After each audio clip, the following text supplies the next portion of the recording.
இரவு வணக்கம். இது தந்தியின் இன்று வரவேற்பது ரஞ்சித். அம்பேத்கர் பற்றிய சர்ச்சை பேச்சுக்கு அமித்ஷா விளக்கம், ஓய்வை அறிவித்த ரவிச்சந்திரன் அஸ்வின் என முக்கிய நிகழ்வுகள் வரிசை கட்டிய நாள் இன்று. முதலில் ரீபோஸ் மேட்ரஸஸ் வழங்கும் தலைப்புச் செய்திகள்.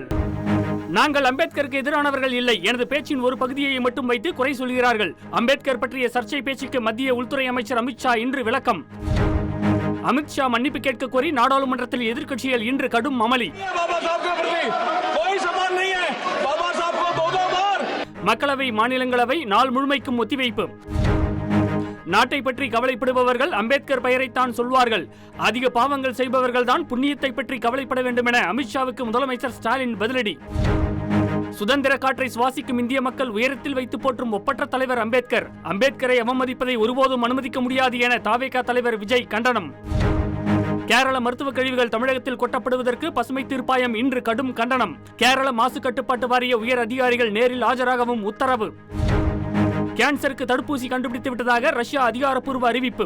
அடுத்த ஆண்டு முதல் நோயாளிகளுக்கு இலவசமாக வழங்கப்படும் எனவும் உறுதி. குறைவான விலை கேன்சர் சிகிச்சையில் புதிய புரட்சியை ஏற்படுத்தும் என புற்றுநோய் அறுவை சிகிச்சை நிபுணர் பிரத்யேக பேட்டி. சர்வதேச போட்டிகளில் இருந்து ஓய்வு பெறுவதாக இந்திய அணியின் ஆல்ரவுண்டர் அஸ்வின் இன்று அறிவிப்பு. இந்தியாவுக்காக விளையாடியது மறக்க முடியாத உன்னத பயணம் என நிகழ்ச்சி.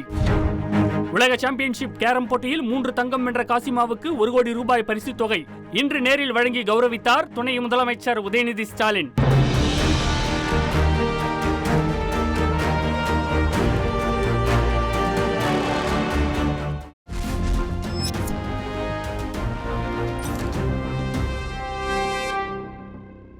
அம்பேத்கர் பற்றிய சர்ச்சை பேச்சுக்கு அமித்ஷா மன்னிப்பு கேட்க வலியுறுத்தி எதிர்க்கட்சிகள் கடும் அமளியில் ஈடுபட்டதால் நாடாளுமன்ற இரு அவைகளும் நாள் முழுமைக்கும் ஒத்திவைக்கப்பட்டது. முதலமைச்சர் ஸ்டாலின், தாவேகா தலைவர் விஜய் உள்ளிட்டோர் கடும் கண்டனம் தெரிவித்துள்ளனர். செய்தியாளர் ரமேஷ்குமார் இணைந்துள்ளார். ரமேஷ்குமார், இந்த சர்ச்சை குறித்து அமித்ஷா என்ன விளக்கம் அளித்துள்ளார்? விவரங்கள். மாநிலங்களவையில் நேற்று உரையாற்றிய உள்துறை அமைச்சர் அமித்ஷா எதற்கெடுத்தாலும் அம்பேத்கர் அம்பேத்கர் என கூறுவது தற்போது ஃபேஷன் ஆகிவிட்டது. இத்தனை முறை கடவுளின் பெயரை குறிப்பிட்டால் 7 ஜென்மங்களுக்கு சொர்க்கம் கிடைக்கும் என பேசியிருந்தார். இந்த கருத்து சர்ச்சையானதை தொடர்ந்து அமித்ஷாவின் பேச்சுக்கு எதிர்க்கட்சிகள் கண்டனம் தெரிவித்துள்ளனர். அம்பேத்கர் குறித்த உள்துறை அமைச்சர் அமித்ஷாவின் கருத்துக்கு கண்டனம் தெரிவித்து நாடாளுமன்ற வளாகத்தில் இந்தியா கூட்டணி கட்சிகள் முழக்கங்களை எழுப்பி ஆர்ப்பாட்டம் நடத்தினர்.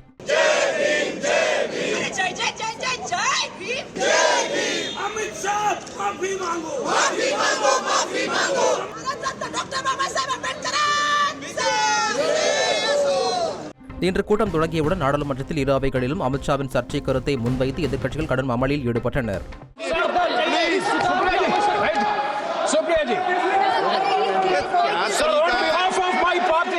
தொடர்ந்து செய்தியாளர்களை சந்தித்த எதிர்க்கட்சித் தலைவர் ராகுல் காந்தி அம்பேத்கர் மற்றும் அவருடைய சித்தாந்தங்களை அளிப்பதுதான் மத்திய அரசின் முழுநேர வேலை என விமர்சித்தார்.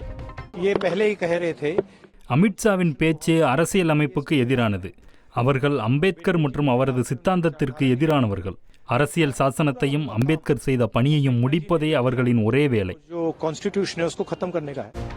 இதேபோல் மக்களை பற்றியும் அரசியல் சட்டத்தின் பாதுகாப்பு பற்றியும் கவலைப்படுவோர் புரட்சியாளர் அம்பேத்கர் பெயரைத்தான் சொல்வார்கள் என முதலமைச்சர் ஸ்டாலின் தெரிவித்துள்ளார். இதனிடையே பிற்பகல் மீண்டும் நாடாளுமன்றம் கூடியதும் அமித்ஷா பதவி விலக வேண்டும் என எதிர்க்கட்சிகள் தொடர் அமளியில் ஈடுபட்டதால் இரு அவைகளும் நாள் முழுமைக்கும் ஒத்திவைக்கப்பட்டன. இந்நிலையில் தாங்கள் அம்பேத்கருக்கு எதிரானவர்கள் இல்லை எனவும் தனது பேச்சின் ஒரு பகுதியை மட்டும் வைத்து குறை சொல்வதாகவும் அமித்ஷா விளக்கமளித்துள்ளார். அம்பேத்கருக்கு பாரத ரத்னா விருது வழங்க நேருவும் இந்திரா காந்தியும் எதிர்ப்பு தெரிவித்தனர். எனது பேச்சின் ஒரு பகுதியை மட்டும் வைத்து குறை சொல்கிறார்கள். உண்மைகளை திரித்து கூறுவதே காங்கிரஸ் கட்சியின் வேலை. யாரோ சிலருக்கு அம்பேத்கர் பெயர் ஒவ்வாமையாக இருக்கலாம் என குறிப்பிட்டுள்ள தாவேகா தலைவர் விஜய் தங்கள் கொள்கை தலைவரை அவமதிப்பதை ஏற்றுக்கொள்ள முடியாது என குறிப்பிட்டுள்ளார். அம்பேத்கருக்கு காங்கிரஸ் கட்சி பல பாவங்களை செய்திருப்பதாக குற்றம் சாட்டிய பிரதமர் அவருக்கு பாரத ரத்னா விருது மறுக்கப்பட்ட உண்மை மக்களுக்கு நன்கு தெரியும் என குறிப்பிட்டார். மேலும் அம்பேத்கரை அவமதித்த காங்கிரஸ் கட்சியின் இருண்ட வரலாற்றை நாடாளுமன்றத்தில் அமித்ஷா அம்பலப்படுத்தியதாலேயே தற்போது எதிர்க்கட்சிகள் நாடகமாடுவதாகவும் பிரதமர் மோடி விமர்சனங்களை முன்வைத்துள்ளார். ரஞ்சித். நன்றி ரமேஷ்குமார்.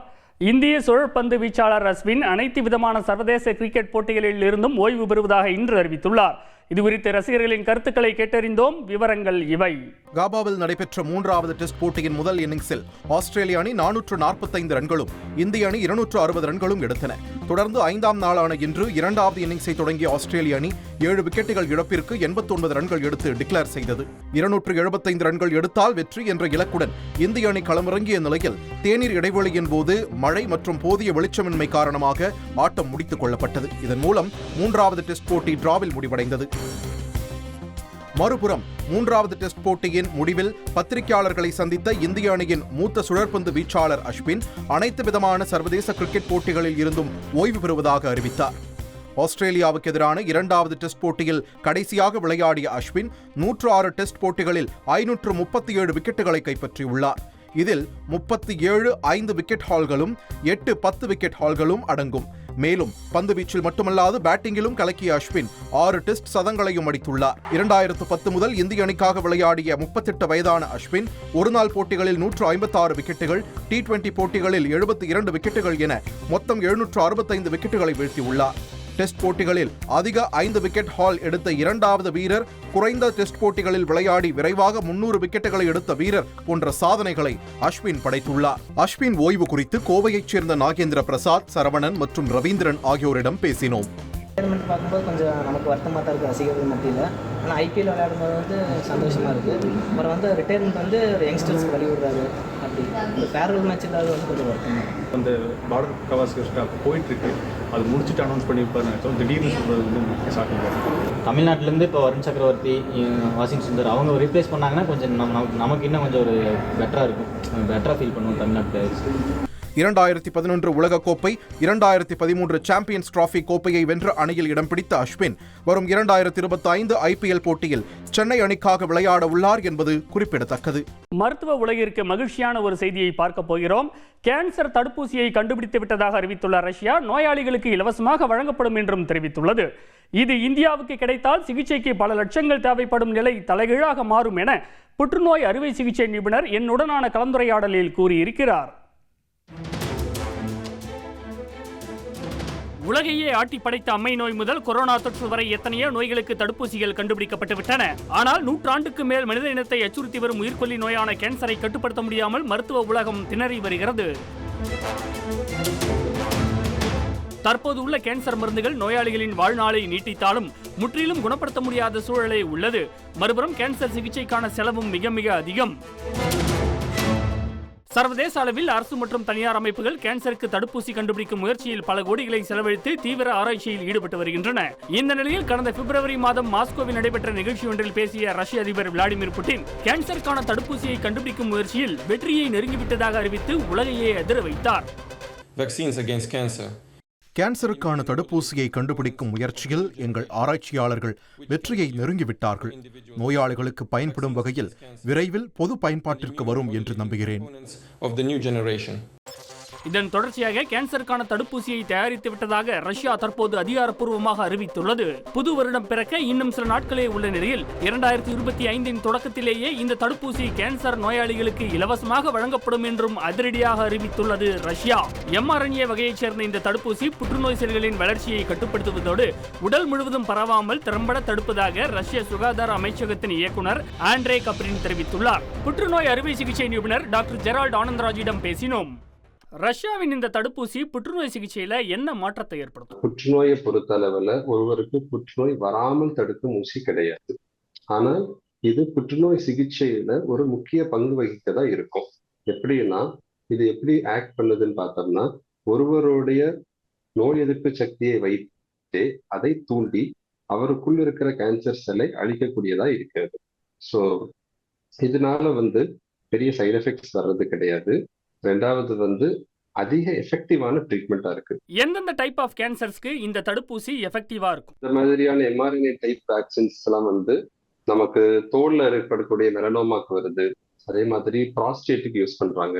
இம்யூனோதெரப்பின்னு சொல்ற அந்த ஜெனரல் யூசேஜ் ஆல்மோஸ்ட் இந்த லாட் ஆஃப் கேன்சர்ஸ்க்கு அதை யூஸ் பண்றாங்க. முக்கியமாக வாய் புற்றுநோய், நுரையீரல் புற்றுநோய், குடல்ல வரக்கூடிய புற்றுநோய்கள், இவைகளுக்கு எல்லாம் ஒரு நல்ல எஃபெக்டிவான ட்ரீட்மெண்டா இது இருக்கு. நடைமுறையில் இருக்கக்கூடிய ஒரு சில கேன்சர் தடுப்பூசிகளினுடைய விலை எவ்வளவா இருக்கு? காஸ்ட் ஆஃப் தெரப்பி அப்படிங்கிறது நம்ம என்ன டோஸ் யூஸ் பண்றோம், என்ன கேன்சருக்காக யூஸ் பண்றோங்கிறத பொறுத்து வேரியபிளா இருக்கும். ஸோ ஒரு டோட்டல் காஸ்ட் வந்து எப்படி பார்த்தாலும் ஒரு 10 lakhs 20 lakhs even it goes up to 70-80 lakhs வரைக்கும் கூட போகும். ஆராய்ச்சிக்காகவே பல நூறு கோடிகள் செலவாகுது. ஆனா ரஷ்யா இலவசமா தருவேன்னு சொல்றது சாத்தியமா? பிரேக் த்ரூவா தான் பாக்குறேன். மிகவும் ஒரு நல்ல விஷயம். அதுவும் வந்து புற்றுநோய் சிகிச்சையில வந்து இப்படி ஒரு இம்யூனோதெரப்பிக்கான மருந்து வேக்சின் வந்து ஃப்ரீ ஆஃப் காஸ்ட் ஒரு நாடு கொடுக்குதுங்கிறது மக்களுக்கு ஒரு மிகவும் வரவேற்கத்தக்க ஒரு விஷயம். மக்களுக்கு மிகவும் பிரயோஜனம் உள்ளதா இருக்குங்கிறது அது அவளோட எதிர்பார்க்கவும் செய்யறோம். இது போன்ற தடுப்பூசிகளை கண்டுபிடிக்கக்கூடிய நாடுகள் மற்ற நாடுகளுக்கு அதை கொடுத்து உதவ வாய்ப்பு இருக்கா? இன்டர்நேஷனலா FDA அப்ரூவல் ஒன்று தேவைப்படும். ஒரு வேக்சின் வந்து பயன்பாட்டுக்கு வந்த உடனே இதுவரை மனிதர்களுக்கு கொடுத்து எந்த அளவுக்கு பிரயோஜனம், இது இந்த மாதிரி யூஸ் பண்ணலாம் அப்படிங்கிற FDA அப்ரூவலும் நம்ம நாட்டில் இருக்கிற அப்ரூவலும் கிடைச்சிச்சுன்னா கண்டிப்பாக நம்ம யூஸ் பண்ணலாம். 2023ஆம் ஆண்டு கணக்கெடுப்பின்படி இந்தியாவில் ஆண்டுக்கு சுமார் 15 லட்சம் பேர் கேன்சரால் பாதிக்கப்படுகின்றனர். இனி வரும் காலங்களிலும் புற்றுநோயின் பாதிப்பு எதிர்பாராத அளவுக்கு அதிகரிக்கும் என மருத்துவ ஆய்வுகள் எச்சரித்திருக்கும் சூழலில் ரஷ்யாவின் கேன்சர் தடுப்பூசி முக்கிய திருப்புமுனையாக அமையும் என்ற நம்பிக்கை வெளிச்சம் பிறந்துள்ளது. புஷ்பா 2 திரைப்படத்தின் பிரீமியர் ஷோவின் போது கூட்ட நெரிசலில் சிக்கிய சிறுவனின் உடல்நிலை கவலைக்கிடமாக உள்ளதாக தகவல் வெளியாகியுள்ளது. இதனால் நடிகர் அல்லு அர்ஜுன் மீதான வழக்கு ரத்தாவதில் சிக்கல் ஏற்பட்டுள்ளது. பின்னணியை விவரிக்கிறார் செய்தியாளர் ராஜா.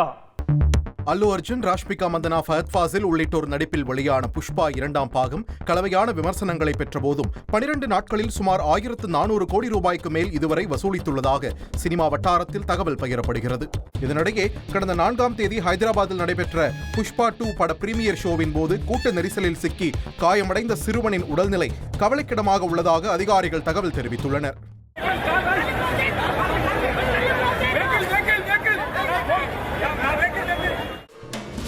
கிம்ஸ் மருத்துவமனையில் தீவிர சிகிச்சை பிரிவில் சிகிச்சை பெற்று வரும் சிறுவன் ஸ்ரீ தேஜாவின் உடல்நிலை குறித்து ஹைதராபாத் காவல் ஆணையர் CV ஆனந்த் மற்றும் தெலங்கானா அரசு சுகாதார செயலாளர் கிறிஸ்டினா ஆகியோர் கேட்டறிந்தனர். முன்னதாக சிறுவனின் தாய் ரேவதி கூட்ட நெரிசலில் சிக்கி உயிரிழந்த நிலையில் அது தொடர்பான புகாரின் பேரில் நடிகர் அல்லு அர்ஜுன் கைது செய்யப்பட்டு பின்னர் ஜாமீனில் விடுவிக்கப்பட்டார்.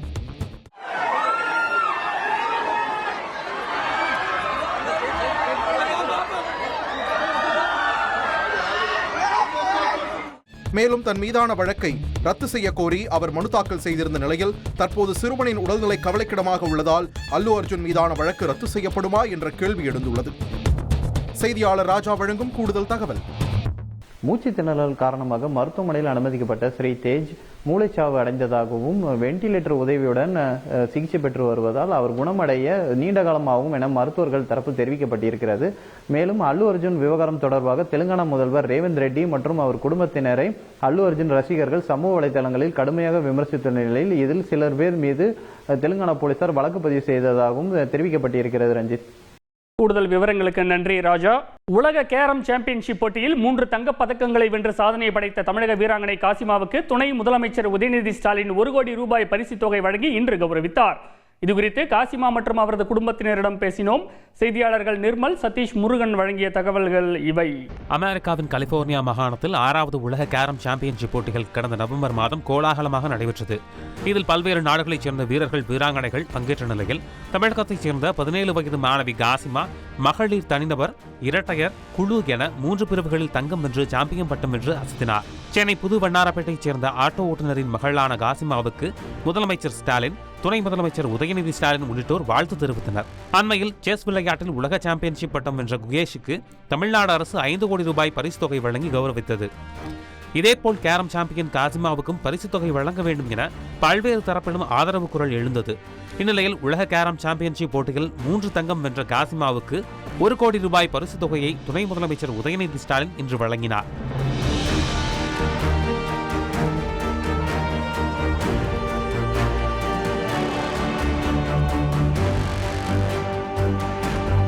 இதுகுறித்து கேரம் சாம்பியன் காசிமா மற்றும் அவரது தந்தை மெஹபூப் பாஷா ஆகியோரிடம் பேசினோம்.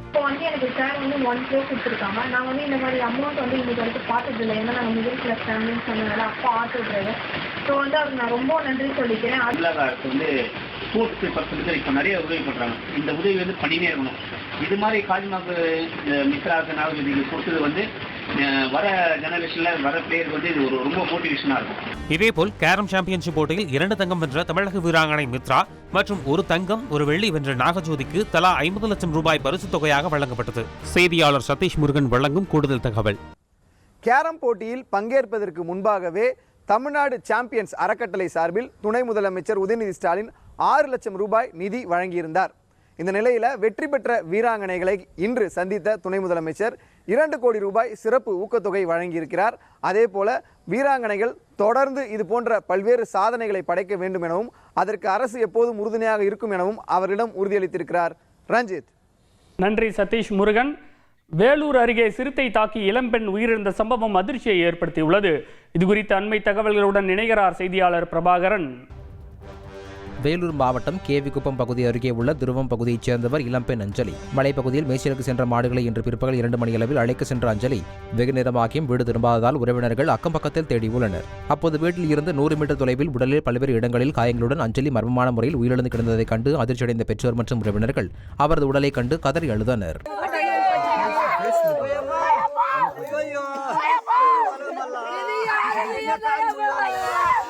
தொடர்ந்து அஞ்சலி உயிரிழந்தது தொடர்பாக போலீசாருக்கு தகவல் அளிக்கப்பட்டது. இதனிடையே அந்த பகுதியில் சமீப காலமாக சிறுத்தை நடமாட்டம் இருந்ததாகவும் அது குறித்து தகவல் தெரிவித்தும் வனத்துறையினர் உரிய நடவடிக்கை எடுக்கவில்லை எனவும் பொதுமக்கள் குற்றம் சாட்டினர். பிரேத பரிசோதனைக்காக உடலை அனுப்ப தொடர்ந்து உறவினர்கள் மறுத்து வந்த நிலையில் சுமார் 4 மணி நேர போராட்டத்திற்கு பிறகு மாவட்டத்தினுடைய வனத்துறை அதிகாரி பேச்சுவார்த்தை நடத்தினாங்க. அந்த பேச்சுவார்த்தையில் சிறுத்தை பிடிக்கிறதுக்கான நடவடிக்கை உடனடியாக எடுக்கப்படும், அடிப்படை வசதி உங்களுக்கு செய்து தரப்படும்னு உறுதியளித்ததுக்கு பிறகு உடலை பிரேத பரிசோதனை செய்கிறதுக்காக வேலூர் அரசு மருத்துவமனை மருத்துவக் கல்லூரிக்கு அனுப்பி வைத்திருக்கிறாங்க. ரஞ்சித். நன்றி பிரபாகரன். கேரள மருத்துவ கழிவுகள் தமிழகத்தில் கொட்டப்படுவதற்கு பசுமை தீர்ப்பாயம் இன்று கடும் கண்டனம் தெரிவித்துள்ளது. இது தொடர்பான வழக்கை விசாரித்த பசுமை தீர்ப்பாயம் தமிழ்நாட்டில் கொட்டப்பட்ட மருத்துவ கழிவுகளை அகற்றுவதற்கான செலவினை கேரள மாசு கட்டுப்பாட்டு வாரியத்திடம் வசூலிக்க தமிழ்நாடு மாசு கட்டுப்பாட்டு வாரியத்திற்கு உத்தரவிட்டுள்ளது. மேலும் மருத்துவ கழிவுகளை முறைப்படி அகற்றுவதற்கு தேவையான வசதிகளை ஏன் மேற்கொள்ளவில்லை என கேள்வி எழுப்பிய நீதிபதி கேரள மாசு கட்டுப்பாட்டு வாரியத்தின் உயர் அதிகாரிகள் நேரில் ஆஜராகி விளக்கமளிக்கவும் உத்தரவிட்டார். நெல்லை அருகே கல்குவாரியில் பாறைகள் சரிந்து விழுந்த சம்பவத்தில் ஒருவர் உயிரிழந்த நிலையில் மற்ற 3 தொழிலாளர்கள் படுகாயங்களுடன் மீட்கப்பட்டுள்ளனர். இதுகுறித்து அண்மை தகவல்களுடன் செய்தியாளர் ராமசுந்தரம் இணைந்துள்ளார். ராமசுந்தரம், மீட்கப்பட்ட தொழிலாளர்களின் நிலை என்ன? குவாரி உரிமையாளர் மீது என்ன நடவடிக்கை எடுக்கப்பட்டுள்ளது? இருக்குந்துறை பகுதியில் இருக்கக்கூடிய தனியார் கல்குவாரியில் மண் சரிவு ஏற்பட்டு விபத்து ஏற்பட்டது. இந்த விபத்தில் 4 பேர் சிக்கியிருந்த நிலையில் 3 பேர் பத்திரமாக மீட்கப்பட்டார்கள். ஒருவர் லாரிக்குள் இடிபாடுகள் சிக்கியிருந்ததாக கிடைக்கப்பட்ட தகவல் எடுத்து சம்பவ இடத்திற்கு தீயணைப்புத்துறை வீரர்கள் அந்த சிக்கியிருந்த நபரை மீட்டார்கள். மீட்கும் போது அவர் சடலமாக இருந்தது கண்டறியப்பட்டது. இதனைத் தொடர்ந்து அவரது உடல் கன்னியாகுமரி மாவட்டத்தில் உள்ள அரசு மருத்துவக் கல்லூரி மருத்துவமனைக்கு கொண்டு செல்லப்பட்டிருக்கிறது. இந்த சம்பவம் தொடர்பாக பலவூர் காவல்துறையினர் வழக்கு பதிவு செய்து விசாரித்துக் கொண்டிருக்கிறார்கள். கனிமவளத்துறை அதிகாரிகள் இந்த குவாரிக்கு தற்காலிகமாக சீல் வைத்து உத்தரவும் பிறப்பித்திருக்கிறார்கள். ரஞ்சித், உங்களுடைய விரிவான தகவல்களுக்கு நன்றி ராமசுந்தரம். இன்றைய நாளின் முக்கிய நிகழ்வுகளை இதுவரை பார்த்த உங்களுக்கு நன்றி. இது தந்தியின் இன்று. நான் ரஞ்சித். இனிய இரவு வணக்கம்.